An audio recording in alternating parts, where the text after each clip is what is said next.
Yan. Ang mga mga engs talaga.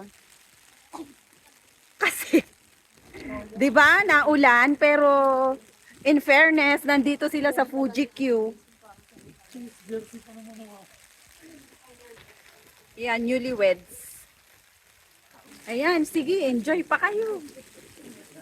Ha? Enjoy pa, lakad, kahit una-ulan. Di ba? Ha?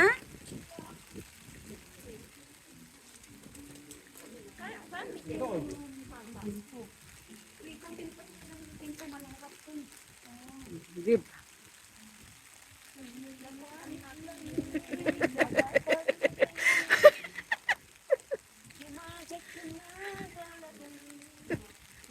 Gala pa more!